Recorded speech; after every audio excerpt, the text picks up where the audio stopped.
This podcast is sponsored by nobody. Hey guys, this is Carrie Moore, one half of the Moore twins in Friday the 13th, the final chapter. And you're listening to Tommy Throwback Kovac on Splat from the Past. Bravo, Tommy, for winning the Stinkathon. Hey dudes, welcome to Splat from the Past, the only 80s themed horror sci-fi show where things can get totally radical. Now today, I will be kicking off Halloween October with my first official fresh guest because I dropped the Joe Augustine one at midnight. I will be talking to Bill Randolph. Bill Randolph, of course, played Jeff in Friday the 13th Part 2. He's my sixth guest from the movie. And he also played Rick in The First Time. He'll be my third guest from that movie. And he also guest starred on Hill Street Blues. He was also in Switching Channels, Penn and Teller Get Killed. He was on a short-lived medical show called Trauma Center. He did a lot of great things, and we're going to talk about all of that stuff today. And Halloween October is going to be friggin' awesome all month long. I'm just going to have so many wonderful guests. I'm going to mix it up with eclectic horror tastes that I have and you have, all of you out there. It's going to be spectacular. So, here is my interview with Bill Randolph.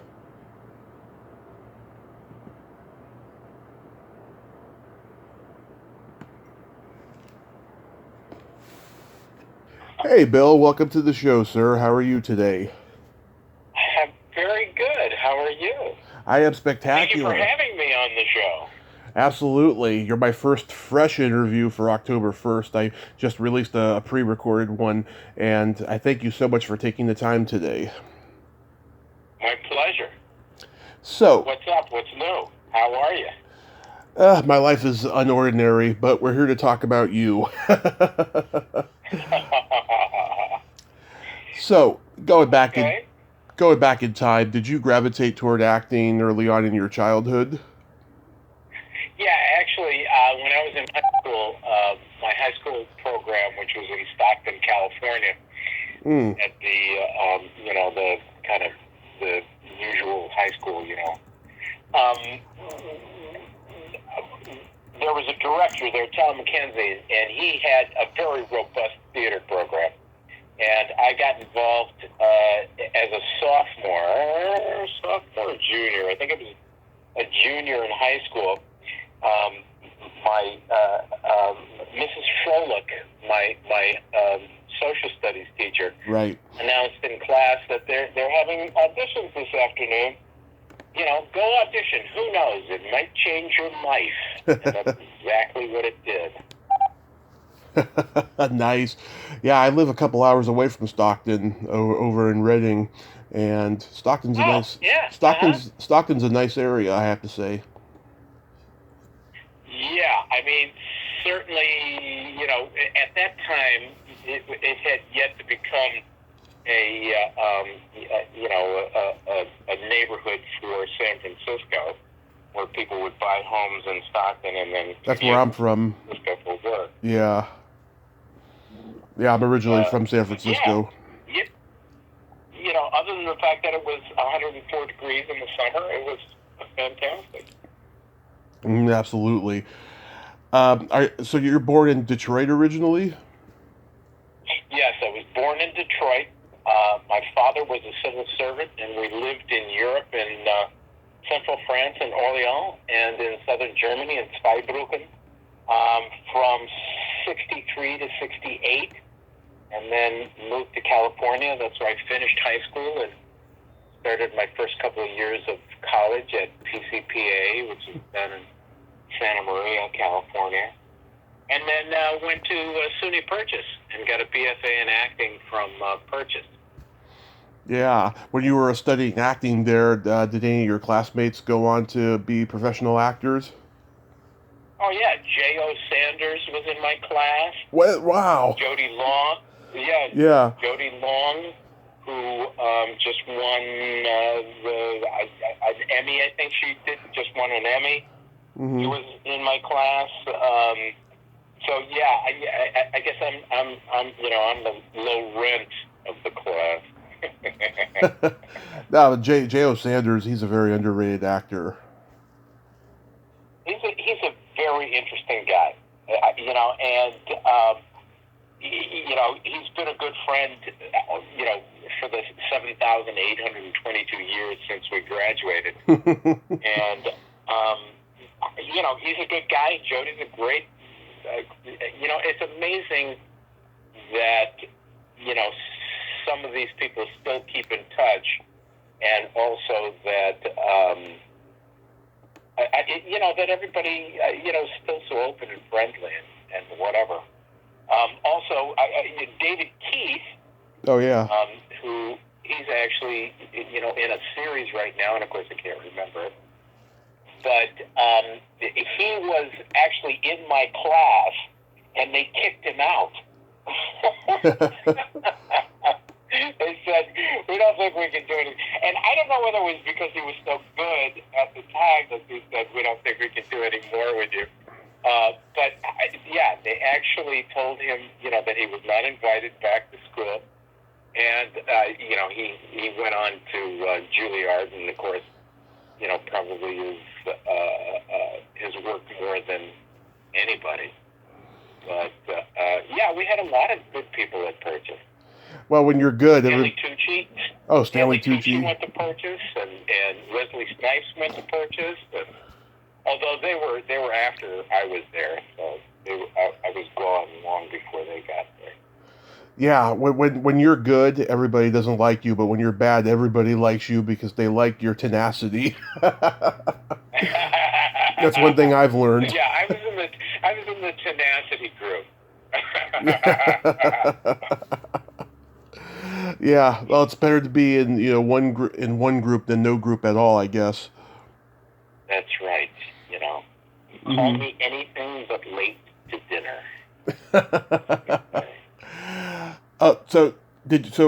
Was this school in New York? Yeah, actually, Purchase is not too far from it's not too far from New York City, in kind of the edge of Westchester there.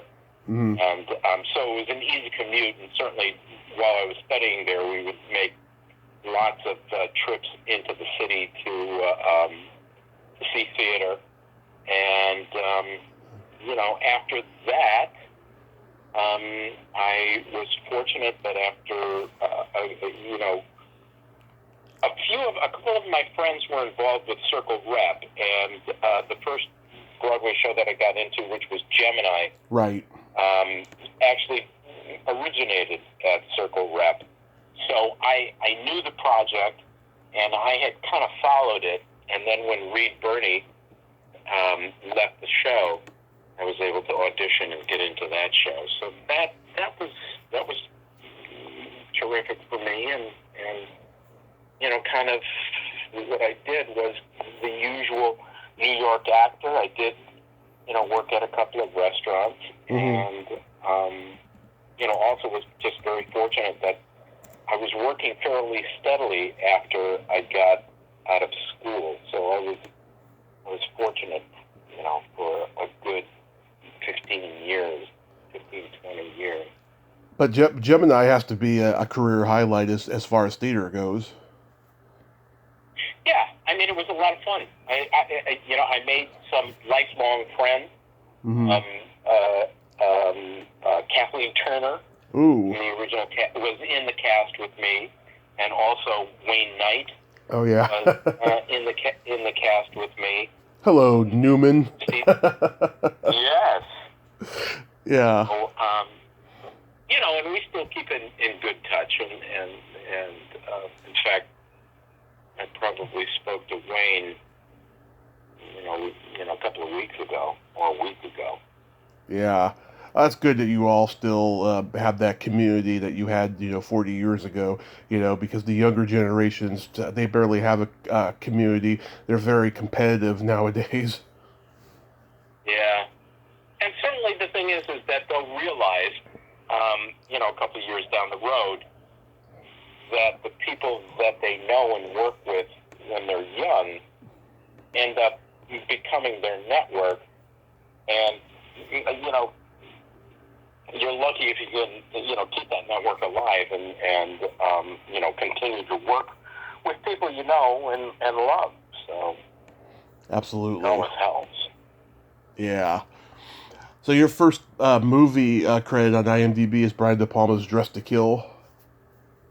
Yeah, well, actually, it's funny because there was, oh God, and of course I'm dropping names everywhere, but essentially there was a movie called The First Time.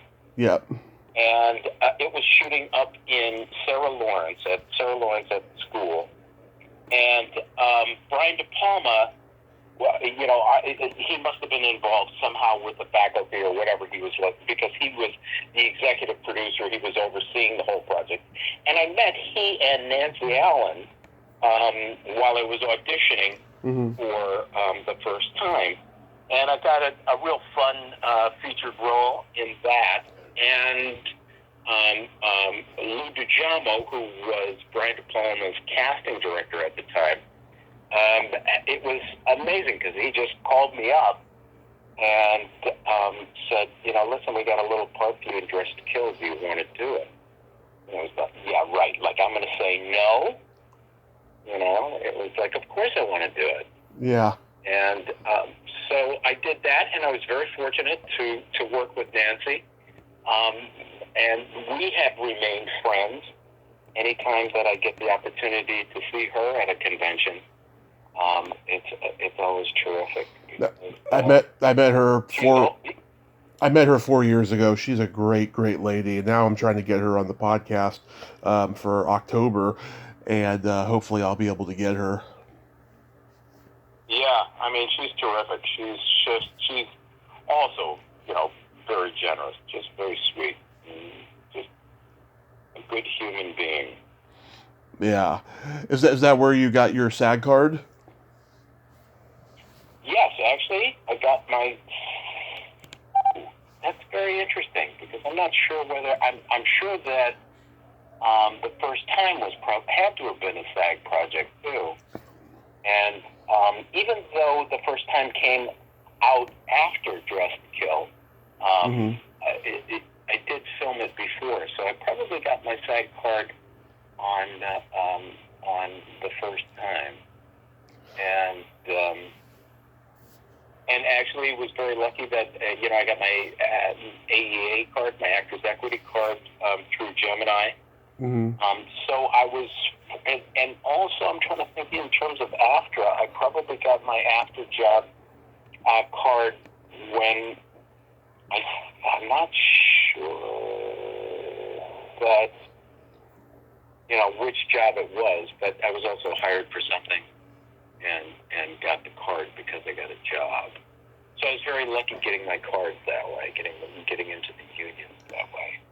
Was De Palma a good guy to work with? He's a teddy bear. And actually, when I was doing up in Kent, Connecticut, doing Friday the 13th Part 2, yeah, he called me up to do, I think it was, another small role. I think it was The Fury that Tim Choate actually ended up doing. And, because I was filming, I wasn't available. But, and of course, if my agents had let me know, I probably would have, tried like hell to, get a weekend off or something to go do it. Who knows? Because certainly the thing is with Friday the 13th, when we were filming that, it was intense. I was up there, I think, for 6 weeks. It was either a 6 or 8 week shoot, and once we started getting into night shooting, it was every night. Yeah. And I can't remember whether we were on a 6-day schedule or a 5-day schedule. Details. But, certainly, and that was a blast. And let me tell you, we were very lucky on that shoot, too, because crew got along too. It was a fun adventure from beginning to end. And I also made a very good friend, who I'm still good friends with, Stu Charno. Mm-hmm. And I became buds. And, it's amazing the people that stay in your life, long after the fact. You're my sixth guest from Friday the 13th Part 2. I've talked to Stu, I've talked to Russell, Lauren, just recently, Amy, Warrington, and of course Adrian. But yeah, I think Friday Part 2 is one of the best sequels of the Jason franchise. Was it just a standard audition for you? Yeah, actually, I knew Meg Simon and Fran Cumin from other projects that theater projects that they had that cast me in, and so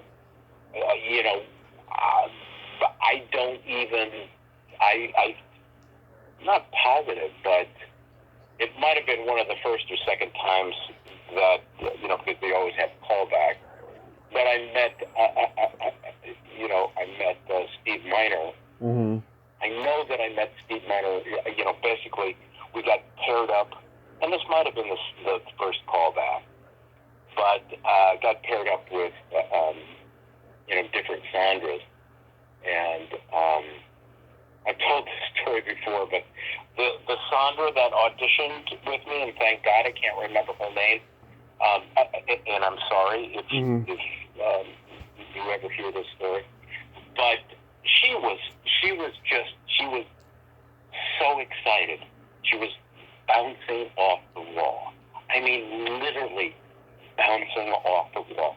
And at one point, when we're doing this scene, and I'm sure that Steve probably set up some kind of improv or something like that. Yeah.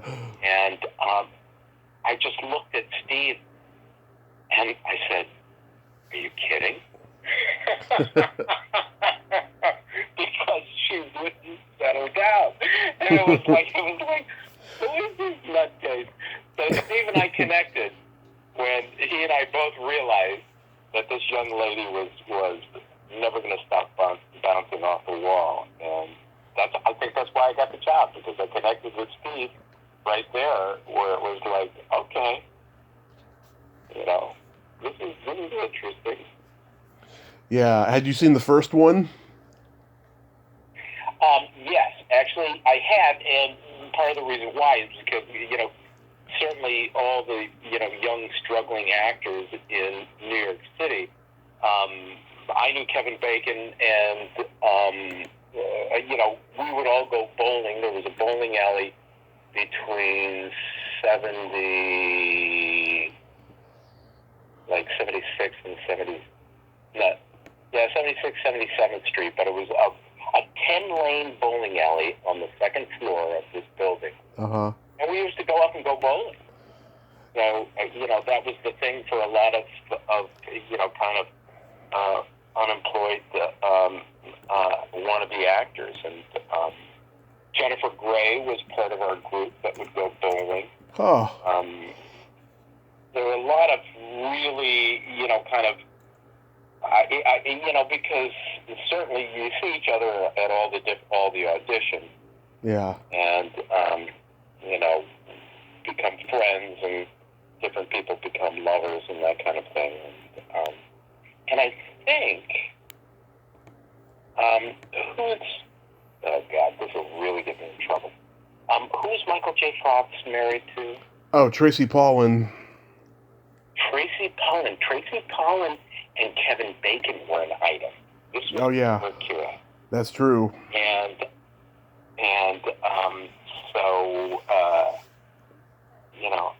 and to be honest, I'm not even sure whether I met Kira when we were doing those, if she went bowling with us or not. Yeah. But, it was a fun group of people. Yeah, how was that? Very blessed. I've met a lot of really interesting, nice people. So, Yeah. I've been very lucky. How was working particularly with Marta Cobert? Because you two had pretty good chemistry. Well, it was interesting because Marta, and of course at the time I didn't realize that she was 10 years younger than me. Yeah. But I'm married to Therese Cafusilli, so Terry and I and her then boyfriend and Marta, we all went out to dinner, just to get to know each other a little bit. So I had some time with Marta socially before we showed up on the set. And Stu and Marta and I, we just had, we were probably the only people that certainly, with Amy Steele and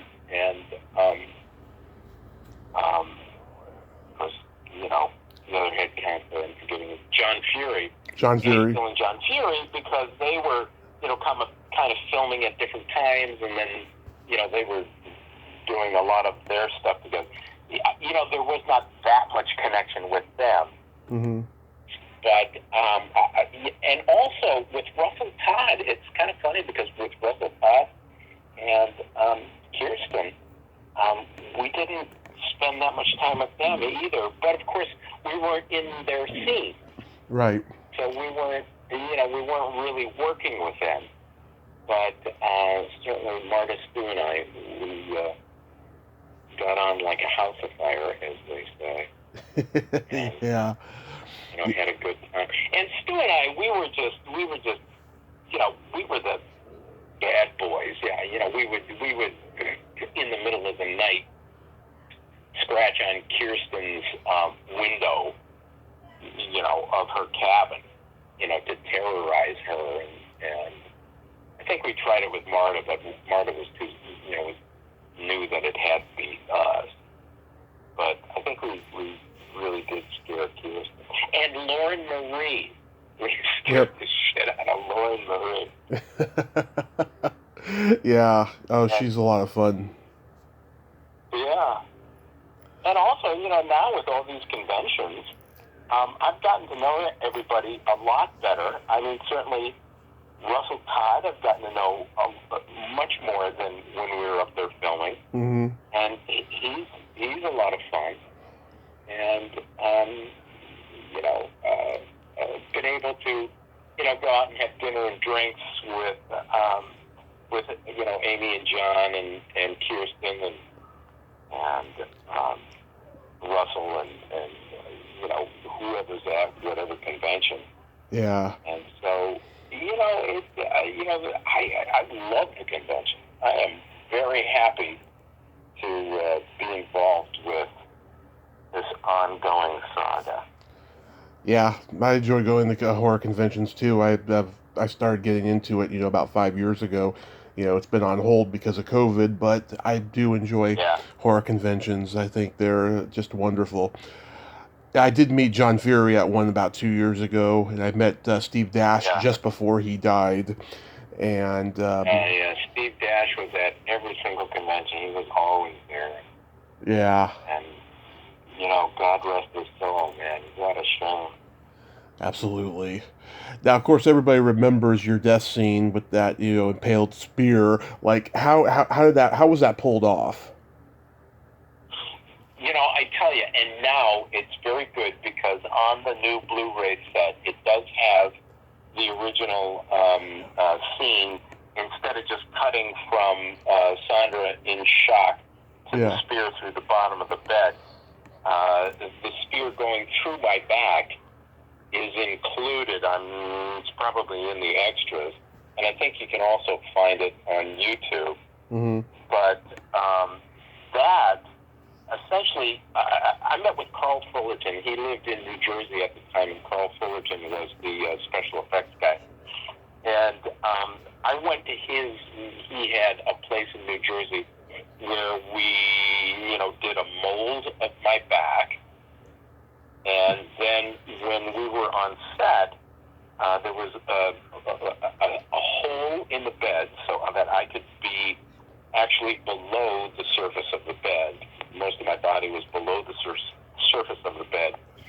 the plaster of Paris back was then put on, on my wheel back, and it had the blood pumps and all that kind of stuff.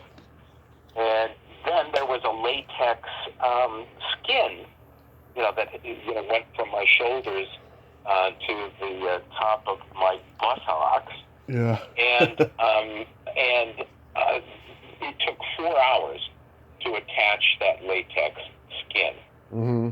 Because wow. it had to be seamless, and in the shot you couldn't see where the real skin ended and the latex started. Yeah. So that took about four hours to get into place, and then there was a dolly shot from the bottom of the bed, going up the bed. No, actually, probably I think it was static for the actual spear. But, then they would film the effect, and the blood would get all over the place. And, of course, the sheets and everything would be all bloody. And they would, take everything off, clean me up. And then it was another 4 hours getting it set up again. So we did 2 takes. Each take took 4 hours. And, and then it ended up on the cutting room floor. Wow. I mean, God, that must have been just grueling, waiting all those hours, to put that on. I mean, I couldn't imagine. Sorry about that. I mean, surprisingly, I don't remember it as that bad. Mm-hmm. And certainly, there. Oh, jeez, man, I can't get away from this phone ringing. I'm moving into a room where we won't hear the other phone. Yeah, I had an incident the other day doing an interview, and someone's landline was ringing, and whoever was in the house with her answered it, and I could hear her voice, and then I was like, hey, can you move to another room, Yeah. So I guess I should repeat what we were talking about, so that you can cut out the phone. Yeah, so... Doesn't matter. So I can imagine that it would be grueling, sitting there for 4 hours. But you said that no, it's not, or.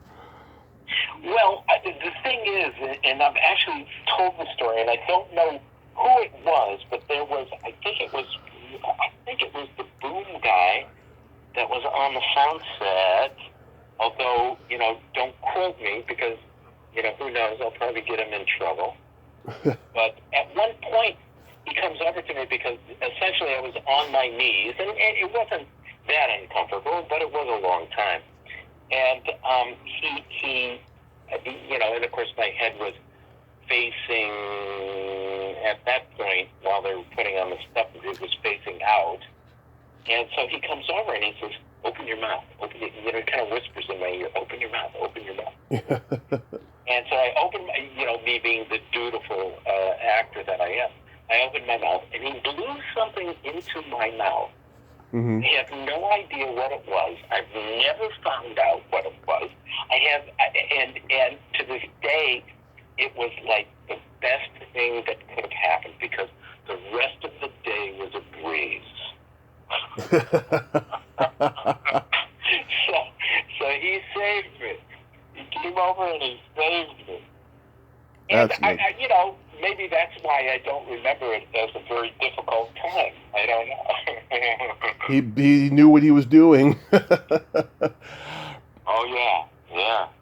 So going back to the first time, you're my third guest from the first time this year. I've talked to Krista Erickson and Robert Trebor. So how was making that movie? The first time? Yeah. Oh, yeah, I had a blast on that. I mean, certainly the thing was, again, it was, even though I wasn't on set that much, there were a few people like Sam Irvin, who was, I think, he was, I don't remember what his title was on the first time, but,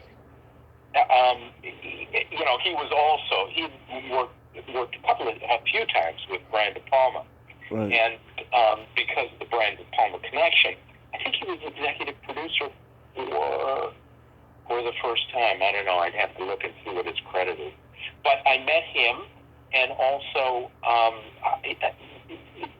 it was, to a certain extent, because it was, a traveling shot that was in the background. Mm-hmm. I shot it, I think, 4 or 5 times, and I improv'd each time. Each time was a new story that I was telling her to try and impress her, on this date. Right. So, that was a blast. I was able to come up with some really wild stories and kind of stupid stories. Like I forget. Like one of the stories was, certainly my wife has been involved with the Martha Graham Dance Company. Mm-hmm. Her whole life, and so I had some story about, I went into rehearsal and I was talking to Martha Graham, that is. Yeah. And, we were talking about, and I did the same thing. I did the same thing with Elia Kazan. I said, I was in a conversation with Elia Kazan. And I said, Gadge, what do you think? So they were stupid, fun stories. So that made it very enjoyable for me because I was able to just be stupid. I know Krista's godfather is Elia Kazan. Yeah. Yeah. Probably. I would like to think that I was smart enough to make that connection, but I have no idea how I came up with all the different famous people that I supposedly had a conversation. I used to see the VHS for the movie on the shelf when I was a kid. I didn't actually see it until YouTube, like 12 years ago or something. I think it's a funny movie though overall. Yeah, and also again, the Brian De Palma connection. Tim Choate, who starred in that. He was the one that stole my job in The Fury. Mm-hmm. I think it was The Fury. Yeah. Do you remember? Yeah, and oh, go ahead. Go ahead. I was gonna ask you. Do you remember? No, it's just that. Go ahead. It happens a lot. Do you remember guest starring on Hill Street Blues? Yeah, that was. I'm trying to remember what that connection, because that kind of came about. It's always, there always is somebody that is, connected somehow, that, has, I can't remember exactly how I got that job, and certainly, for, MTM, I'm sure that I went through a series of auditions. Mm-hmm. And I was lucky that they decided that they thought I was preppy enough to be able to, play a supposed Kennedy child. Yeah. Which gave me a certain bravado and feeling that I could get away with murder, and so I was fortunate that they thought that I looked like I could be part of the Kennedy plan or something. Yeah. Terry Kaiser, another Jason alumni, is in the episode. I met him 4 years ago.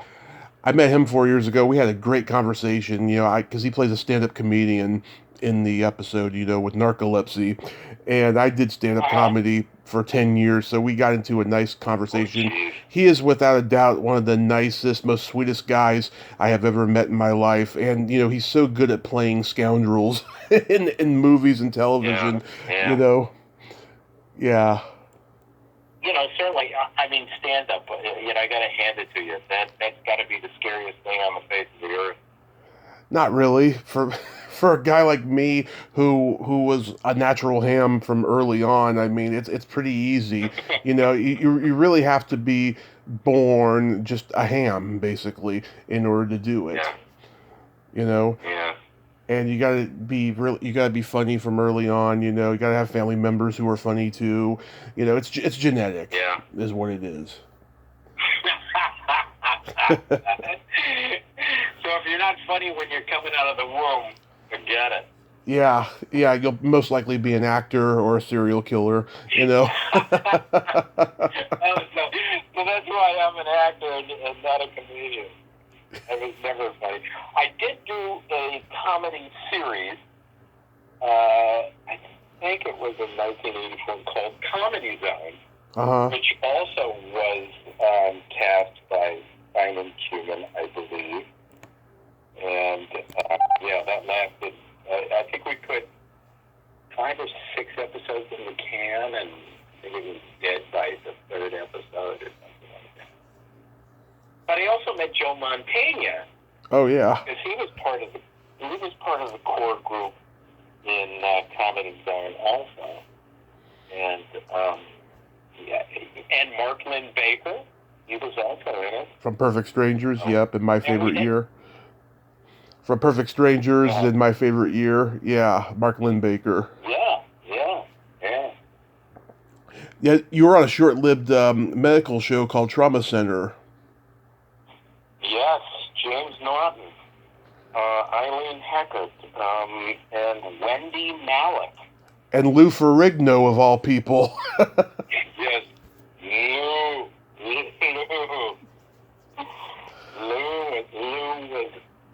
was a very sweet man.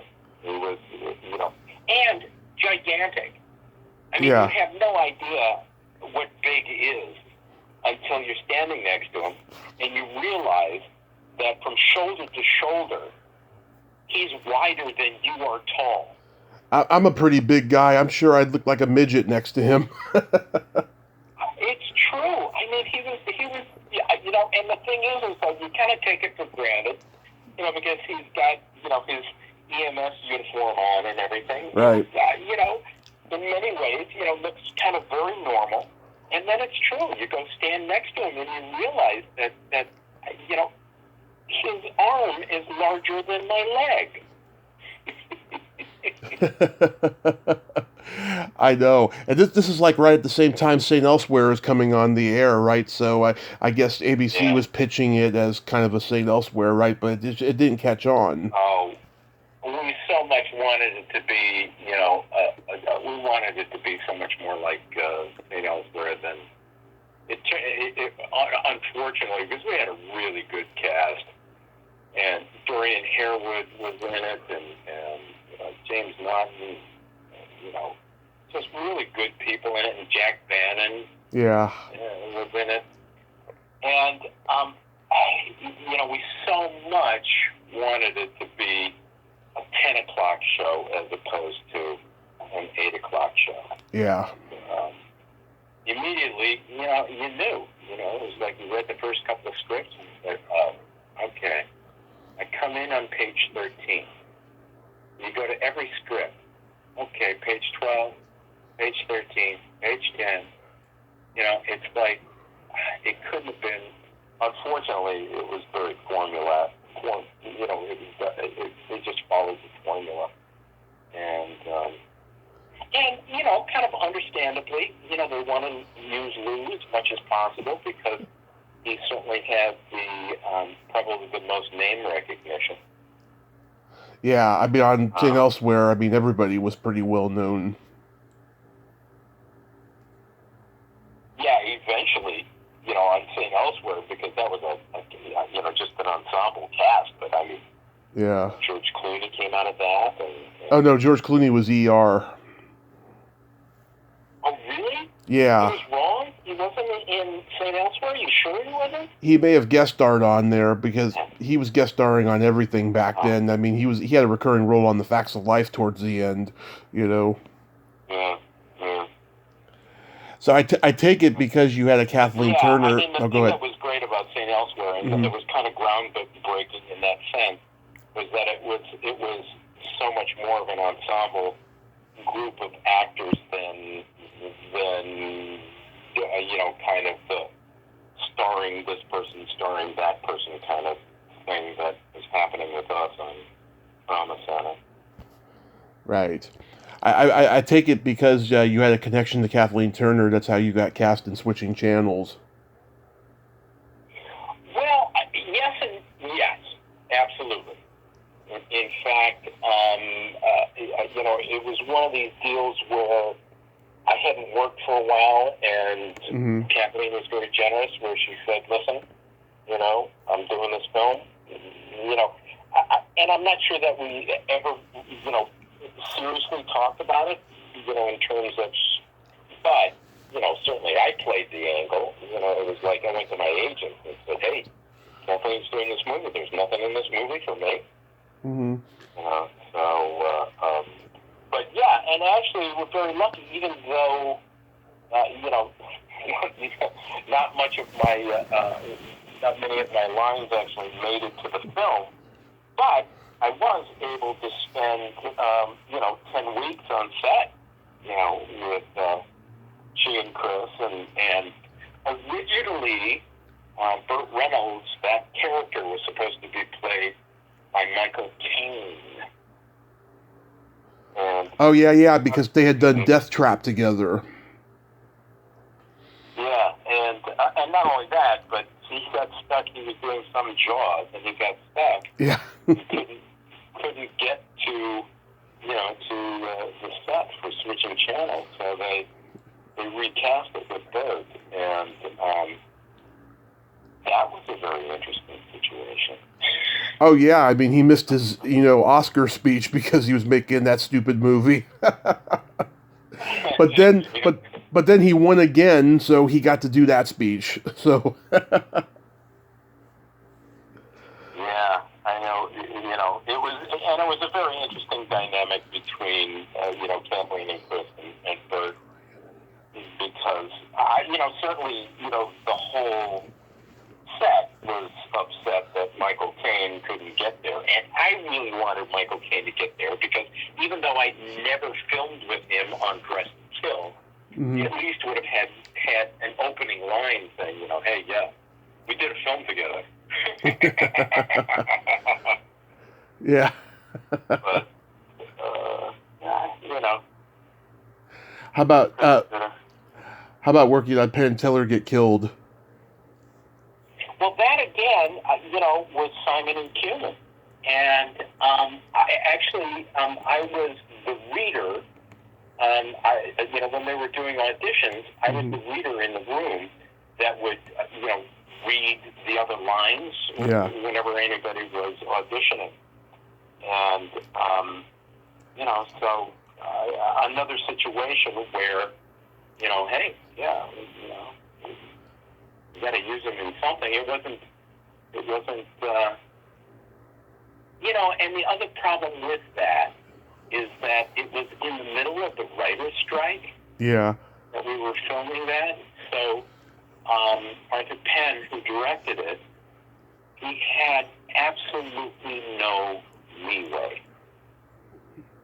The script that we started with, and why they decided to go ahead and not wait till the strike was over, I have no idea, but I think that ended up being a huge mistake.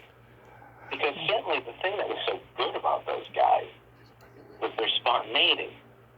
Mm-hmm. And a lot of that they weren't able to use because, then it becomes, well, you're rewriting the script. You're in the middle of a writer's strike. You can't do that. I know Arthur Penn directed a couple of my favorite movies, Bonnie and Clyde and The Miracle Worker. Oh, God, yes. And yes. Now, before I knew who he was, right, I assumed that Arthur Penn was Penn Jillette because I didn't know what his name was. So I thought it's directed by Arthur Penn. It's like, okay, that's Penn from Penn and Teller. And then I learned, as I got older. Yeah. How about Guilty as Charged, working on that ensemble movie? Well, again, we're talking about Sam Irvin. So it was very nice that Sam Irvin used me in that film. And the thing that was, of course, spectacular with that was,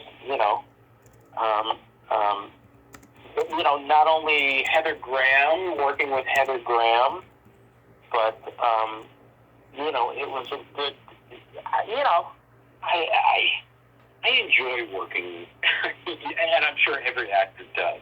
Mm-hmm. But you know, it's always fun to work, and Sam has such a unique sense of humor that you know, there were a lot of good people on that set. Rod Steiger, Lauren Hutton, Heather Graham, Mitch Pileggi. Wow, that's a great cast. I know, and you know, a really kind of and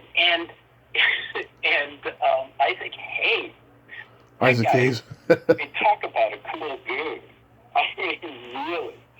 I mean, and he was very good in the film. He was really funny in the film. I know, because he was this great musician, and then he starts doing movies.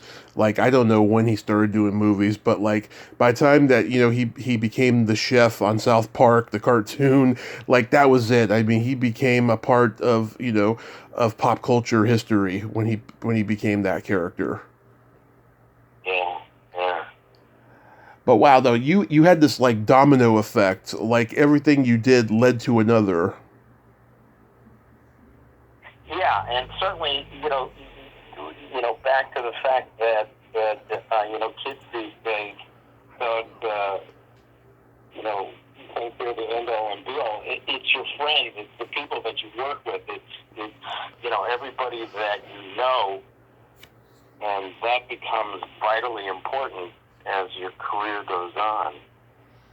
And I've talked to so many people who got roles because they knew somebody from something, you know, and, you know, they should be great examples for, you know, future actors. You know, you got to be nice to people in this business because you'll get work, you know, and, you know, it'll come back to you. You know, someone who you think is beneath you, they're going to be above you someday, Yeah. You know? Absolutely. Yeah. They just don't get that, unfortunately. Yeah. So do you have any upcoming convention appearances? Actually, yes, I do. Days of the Dead in Las Vegas, October 8th. Oh, right. To the 10th, 8th, 9th, and 10th. I'm doing that. Right, I saw that. Yeah. We've kind of been talking about, I was supposed to do something in England, which fell through because of COVID. Mm-hmm. But I'm now, you know, kind of exploring something in Dusseldorf, Germany, which may or may not come true, which would be great.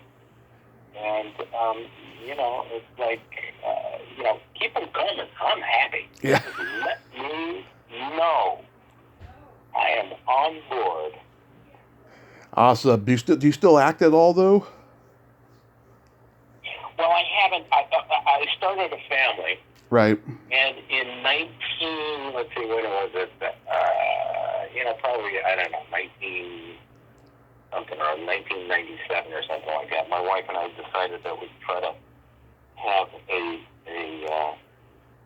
bambino.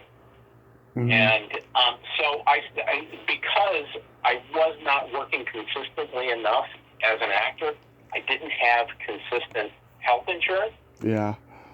So I decided to, I've always done graphics my whole life. And so I went to work for the Daily News as a special section senior designer in 1999, and I was there for 20 years while Thompson was growing up. My son was growing up. So, now that I was, you know, kind of forcibly retired in 2019, once COVID's over, I'm certainly going to start exploring, you know, any acting possibilities that are out there. So, producers, listen to this. Call me in. Give me a job. I'm ready to go.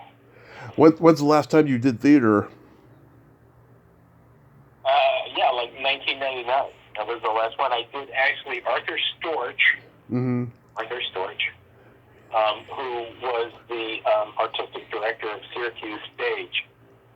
We did a play together, and course, now I'm forgetting what the name of the play was. But we did a play there. And then also, I, connected with Arthur Storch and my good friend Clifford Davis at the Actors Studio, and got into the Actors Studio in 1999, or maybe earlier. I can't remember exactly yet. But I was actually working on a play that the Actors Studio was doing that Arthur directed when I finally pulled the plug and said, I gotta get a real job. Well, Bill, you are certainly blessed, I can see, and I thank you so much for coming on today. My absolute pleasure. I enjoyed this very much. Thank you. My pleasure, sir. And I will get this to you as soon as it's uploaded. And until then, thank you so much. Have a great day, and please stay safe. Thanks. You too. Yeah, everybody out there, stay safe. And happy holiday season. Thank you. You too. Yeah. Thank you. It'll be here before we know it. Yeah. Okay. Have a great day. Thanks. You too. Bye-bye. Bye-bye. Well, there you have it. Bill Randolph. Ain't he a cool dude? Nice guy. Great stories. He is certainly blessed, isn't he? Well, until next time, this is Tommy Throwback Kovac saying, there's no shame in living in the past because the present sucks. Later, dudes. Ch-ch. Ch-ch-ch.